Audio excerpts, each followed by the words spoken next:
Javaria, it's good to have you on the podcast today. How are you? How are you today? I'm great, Adam. How about you? Good, good. Yeah, I'm good, thank you. It's And thank you for giving me the opportunity. I'm really excited. yeah, no, you're very welcome, and same here. I've been looking forward to it, and I just thought I'd introduce you, and kind of go into like how you fell into coaching, and you was mentioning, you have this condition called ASMA, I think it is. You Yeah, mentioned, yeah, spinal yeah, muscular atrophy. yeah, Well, I was born with this condition. Spinal muscular atrophy is a genetic medical condition that robs the physical strength of a person. Doing daily activities is really, really challenging. If I say that I forget to breathe, somebody's going to say me, how you can forget to breathe? I mean, then how are you surviving? People who have SMA, if someone says that they have SMA, the world is full of loss for them because they face challenges in terms of their career, their health, of course, and then their relationship, personal and professional life. So I was born with this and I was diagnosed at the age of 29. I diagnosed this myself. In Pakistan, the doctors were not that aware of this condition. So I sent some of the emails in America, and then I was struggling myself. My condition was getting very, very worse. So that's how I, maintain myself doing daily gym, doing pool therapies, and all that stuff. And while going through this, I have faced a lot of challenge in terms of my career. And I always wanted to become a chef and a makeup artist. Though I never quit. I said, I know my therapist told me that you can't do this because this is not your field. And I was like, how can you say that? That that's not my field? I'll try because, I believe in God and He has something for me in stores as well. So I came to Dubai and I worked as an artist. But 3 months, when I was working, like it was 3 months and my health was getting really, really worse that I couldn't even bend and I couldn't even gulp water. Holding glass was very challenging. So I went back to Pakistan and I was in a very, depressive phase. And after 6 months, I came back when my health was really good because I have my personal trainer over there as well, my physiotherapist. And then for a year here in Dubai, again, my life was because I was looking for some career, some paths that what should I do? I can't be like, free forever. So in 2011, I started my online business by the name of Desire Studio. It was Desire Accessories before, but now I changed it to Desire Studio. And it's all about women accessories. My business was giving me the money, but not the happiness, not, the social gatherings which I wanted. So in here in Dubai, I was going to one of the hospitals over there. One of my physiotherapists told me that, have you ever heard about coaches? And I was like, I don't know what coaches are. And then he said that I think you should read about them and you should be a coach. When I started, I was actually doing public speaking at that time, making people aware about my condition in few of the events. And I was telling people that if I can do this with this condition, like as I think I told you before, Adam, that I live alone in Dubai without my parents and without my caretaker with this condition. And that's how, I used to go to the events where I used to talk about my condition and give boost to other people that everyone can do this. It's in your mind. So I started came to then I started doing coaching, and that's how now mindset, why I have chosen mindset, because it's related to my condition, I believe, because I know how to rewire your brains, and it's all your mind which is doing all your work. And then I'm a relationship coach as well. Last year I went through a very depressive phase again, and I was coming back and forth in terms of my career. And of course my main focus was my relationship, where I was trying to prove that guy that I know I have a condition, but maybe we can get married and I'll show you that what kind of girl I am. I was doing everything for him. I was trying to show him that I can do house chores, I can do laundry, everything. But then later he rejected me by saying that, because I was with him since 4 years. And then later he said that we can't marry because, it never gonna happen like that. And I still struggled. I begged. 4 months was literally horrendous, I would say. And I was not even working. Then I left coaching and I left my exercises, which I knew was, giving me worse phase of my life.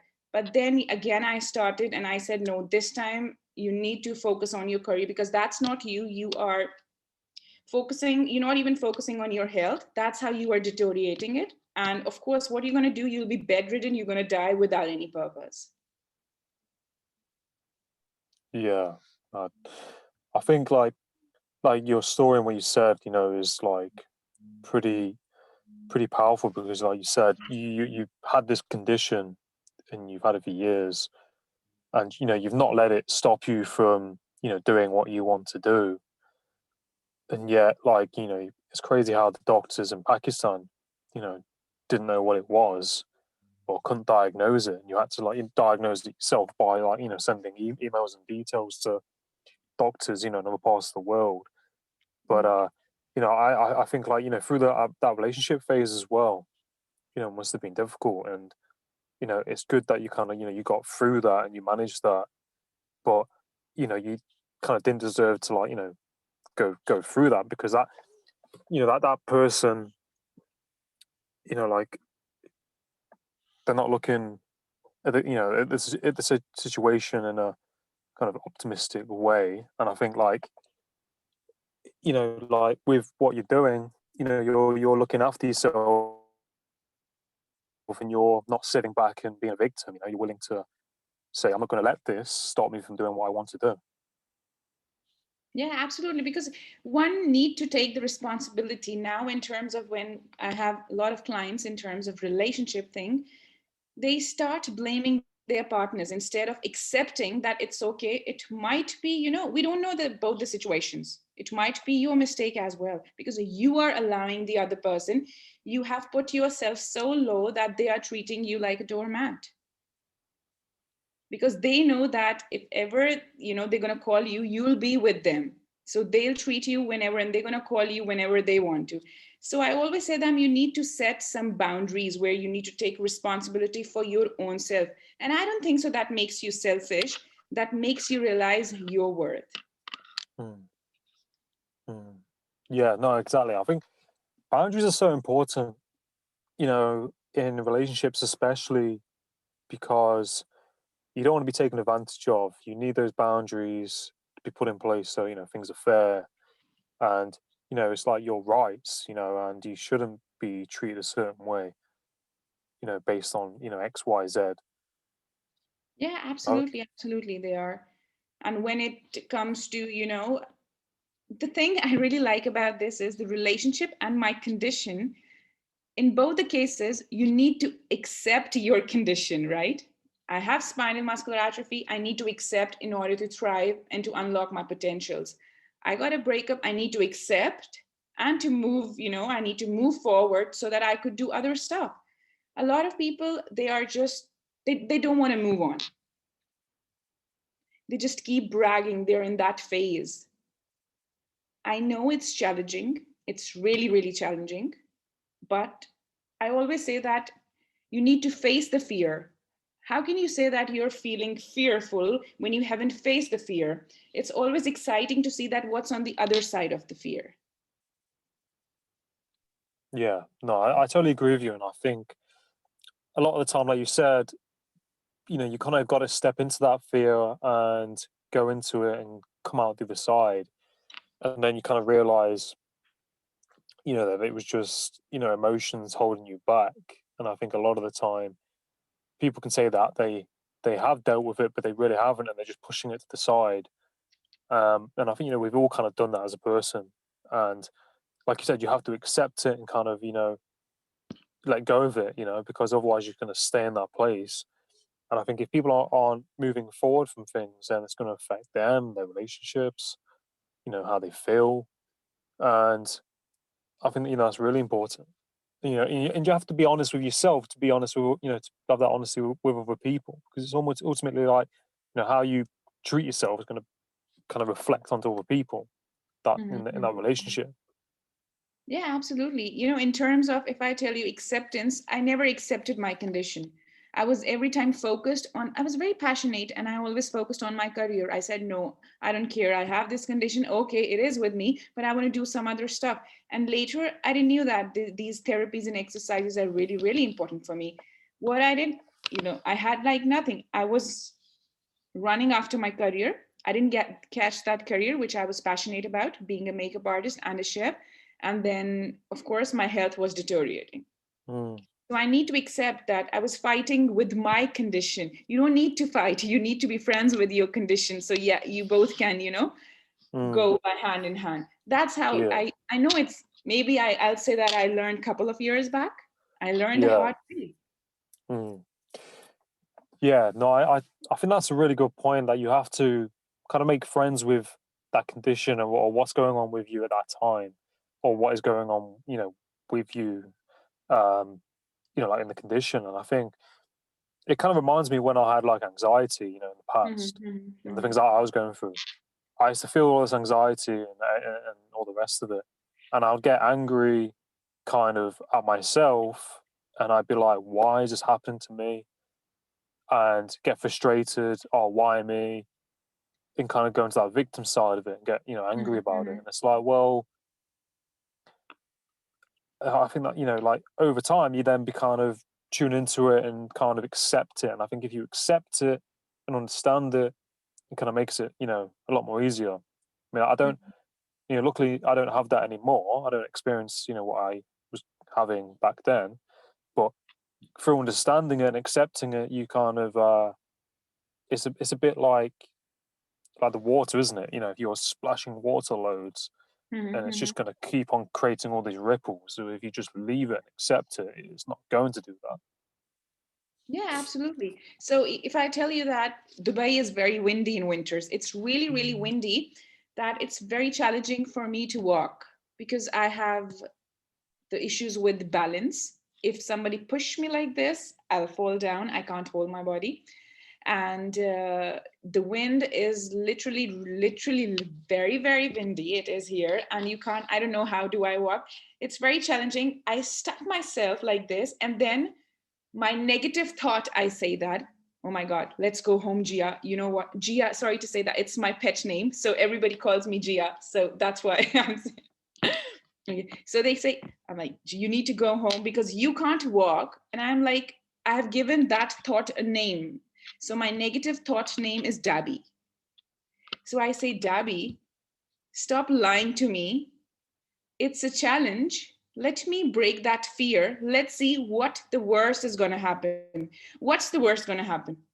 I mean, I can't fly. Of course, I won't fly. I'll fall down. I'll Yeah. hit myself. I'll get injured. That's okay. There are a lot of people here. Somebody gonna come and help you up. So let's go, Dabby, and try.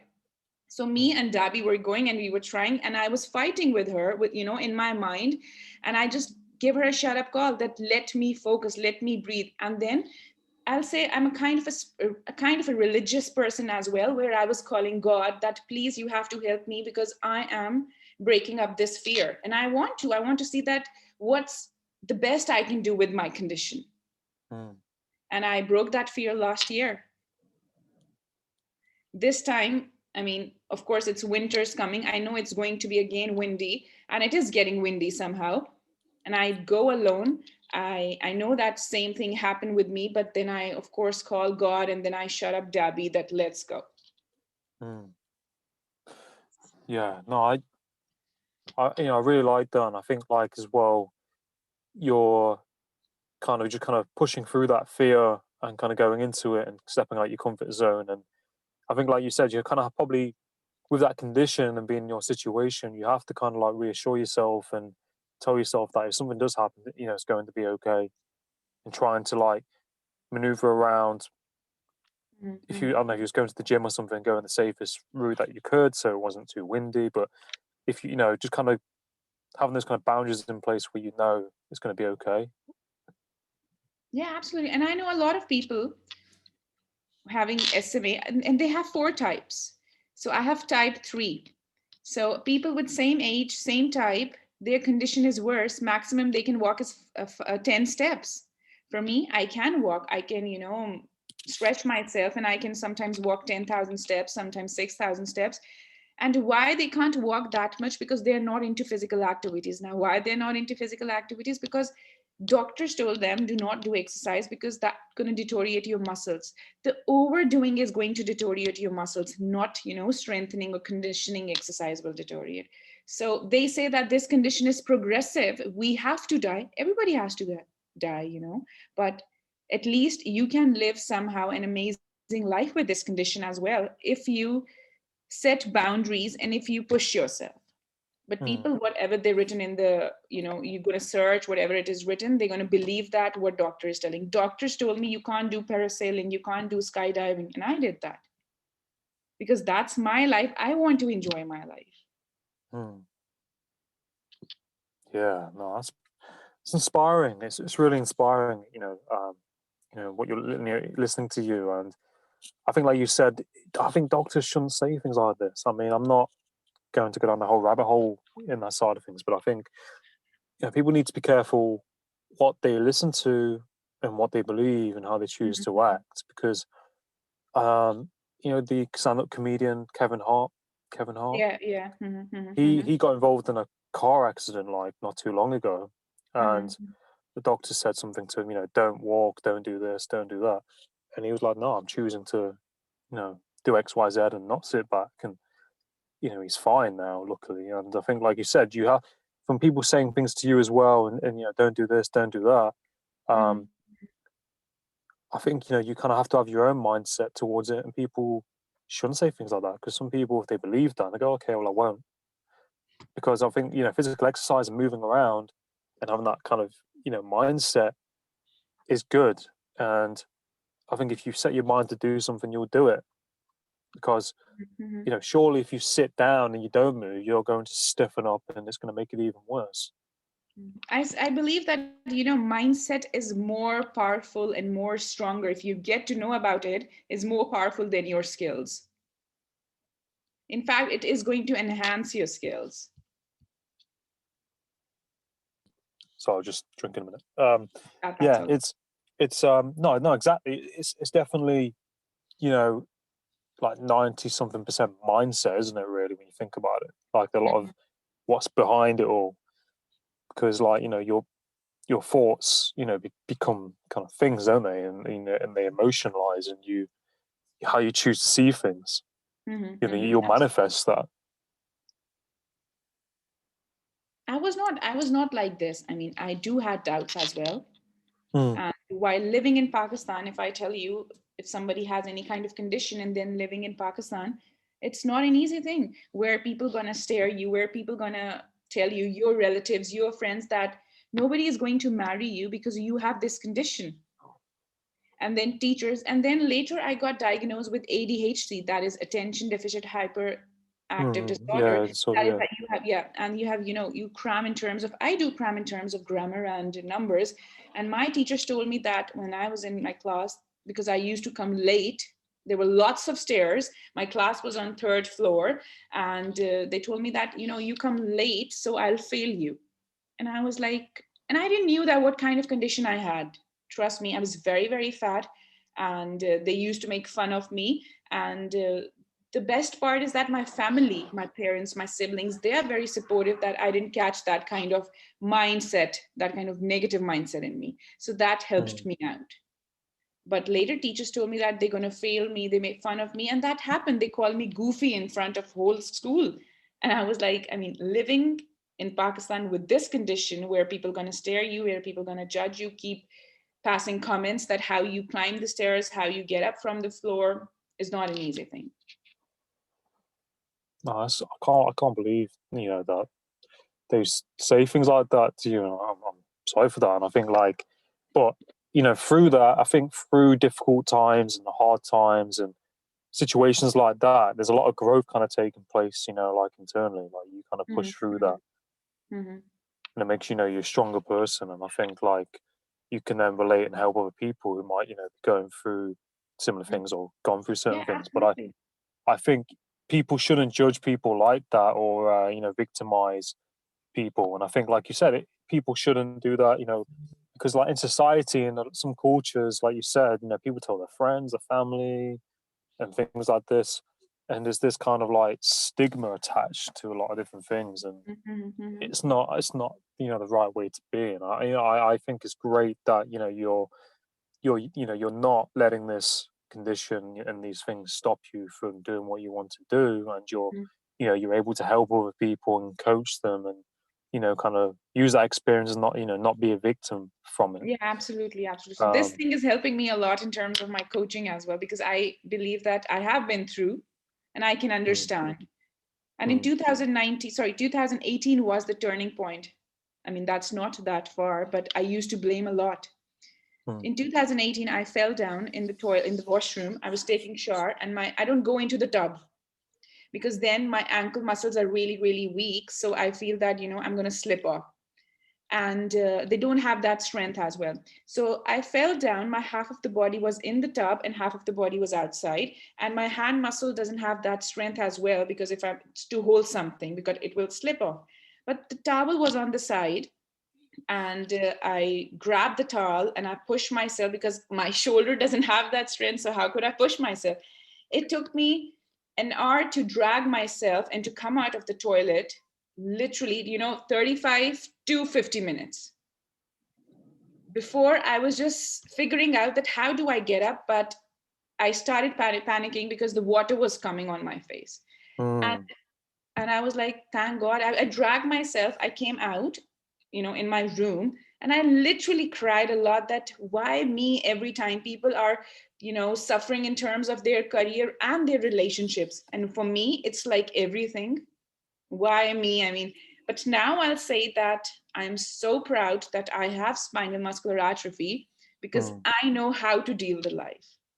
And if mm, somebody says me sorry that you have spinal muscular atrophy, I'll say I'm sorry that you don't have this condition, because you don't know otherwise what life is. mm, And that day, I cried, and then I said, thank God. In 10 minutes, I was okay, because my dad is very, very supportive. And he said that every time he used to say me when I was a kid, that you are very, very strong kid of mine. And that thing mm, reminds me of, and then I said, thank God that I'm alive. And, mm, nothing bad happened. I know that cracked happens in my lip and all, they were mm, mm, bleeding, mm. not something worse. Yeah. No, exactly. And I think, like you said, being grateful, for your life and, where you're at. And, like it, certain things give you certain perspectives, don't they? And I think, like when you're with that condition as well, there's going to be challenges that other people don't face. And you got like, different lens and perspective on life and Mhm. probably know, how to deal with certain things, if they come across and happen because, you've dealt with certain scenarios. With some people, they don't have anything going on, and then something happens, and they just don't know how to deal with it because they've not had something challenging to to deal with before. Yeah, So yeah, like you've got exactly. like all this resilience, and like, I think it's really like inspiring to listen to you because you're not letting it hold you back, and you're accepting it, and you're using all this experience to, to help other people as well. Like Absolutely. if there are other people listening out there who've or watching this who've got this condition or anything similar, and they are kind of struggling or feel like they can't do certain things, like what would you say? Or I'll say that you need to be friends. Don't fight with your condition. Don't distract yourself. Because if you're going to distract yourself, that thing is going to be more worse, and it's not something really good for you in future. So it's better to be friends with that thing and take that side by side. You need to accept first and take responsibility. And I'm 2000% sure your life will be worth it. mm, yeah, no, definitely. I think that's really important. Like you said, to accept it and acknowledge it and become friends with it, and not to let things hold you back, and just Mhm. like probably take each day at a time, and small steps, and then build Yeah, on that. absolutely. It's one day Yeah. at a time. Though Mm, it's, sometimes you'll feel like that, oh my God, you're gonna be back again from the start, but it's not a scratch. mm, It's a part of the process. Some will, run away in the process, and I think I'll say the brave ones will, of course, they will fight till end. mm. Yeah. No, that's exactly it. And as well, like, do you have any favorite books that you like to read or anything like that at all? Nowadays, I'm not reading books, but yes, Mm, I remember last year I read one of the book. I was not a book person, but now I have started reading regarding to, NLP and all that stuff. And it was that Heal Your Heart. because I didn't knew that what to do. I Yeah. was so obsessed with that guy, and then everything happens at once, and I'm like, oh my god, what to do? So I just started grabbing all the breakup books, but trust me, I didn't read any of them.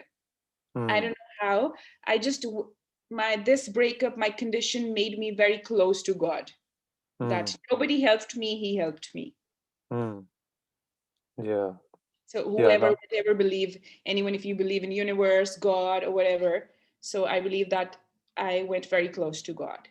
Mm, yeah. No. It's powerful, isn't it? Like, how people um deal with situations, and how people cope, and I think everyone's different, aren't they, as well? And like, it's nice that Absolutely. you was able to like tap into that, and get closer to God, more into your faith as well. Do Yeah, you absolutely. do you have any role models or anyone or mentors that you kind of like look up to, whether that's like family or like professionally? If I'll tell you my father, because Mm, he is diabetic patient, and he got his leg amputated last year. And that was also the phase where everything was happening, bad, I'll mm, say. But now I'll say luckily it was good things. So he is very strong. I always tell my dad that, I mean, when his leg was being amputated, he was given an anesthesia, but not the full anesthesia because he is diabetic patient. So we had you. It's not good to give them fully anesthesia. So he was actually talking to the doctors, and later, what I tell my dad is that you are so strong, because somehow I believe that he lost the hope because he was aging as well and he couldn't walk on his own, but mm, with prosthetics. This year I was in Pakistan in pandemic, and I told him that, remember, you need to remember that nobody is going to be with you 24 hours. You just need to be remember that nobody is going to be with any sick person 24 hours, because mm, we are human, we do get annoyed. So you need to mm, work on your walking. And this time when he called me, he actually practiced. If I see his age, he shakes a lot. His age is not, I mean, he's 65 years old, that's not an age, but when you see him, you say that he looks old mm, because of this diabetes, because he didn't take care of himself. But now mm. he's walking on prosthetics. And he said Yeah. that you are truly right, that nobody is going to be with a sick person 24 hours. Yeah. Oh wow. Yeah. Nice. It's powerful, isn't it? And Yeah. really does put things into perspective, doesn't it? Like, and I think it's great, like how you have him as a mentor and role model, and what a strong human being, to go through that, and to be able to walk, and not let things stop him from doing that. Yeah, absolutely. Because my dad, if I tell you, he is very, very social person. But once Mm, his leg was amputated, he started saying thanks God and all that stuff. I mean, he do get annoyed, of course, because that's what makes us human. But mm, then he practiced walking and everything, and Alhamdulillah, now he do walk. mm. Oh, that's great. It's really nice that he's okay, and he's able to walk, and he's going about his life. Yeah, yeah, exactly. And I think I got that mindset from my parents, that never give up mindset, that Mm, winning mindset. mm. Yeah, no, it's definitely important. Like, I think a lot of the time people got that victim mindset, and they're saying that I'm not okay because of X, Y, Z, or I'm not in that situation because of this. And I mean, you got to a lot of it is your mindset and your beliefs, and taking hold of that, isn't it? And not letting things stop you, because I think if you want something bad enough, you'll get it. But you got to put in that work to get it to some extent. Yeah, absolutely. Yeah, no, exactly. No, but it's been great talking to you, Gia, and Thank listening you. to your story, and talking about your father as well. And like, where can people find you on like social media, and like your website, and your work and My things? website is under construction, and but Yeah. I have my Instagram. It's at mindcoach underscore Javaria Malik. Oh, awesome. And I'll put all your content in the bio for you, and I'll promote your content for you, and Oh, share great! it as Thank you well. so much. Thank you very much. It's amazing Oh, yeah. talking to you as well. Yeah, no, you too. It's really great to connect, and I think people take a lot from this, because think we really touched base on some really important topics. But no, I hope you have a great day where you are, and I wish you all the best in everything that you do. Thank you so much. Thank you. No, you're welcome.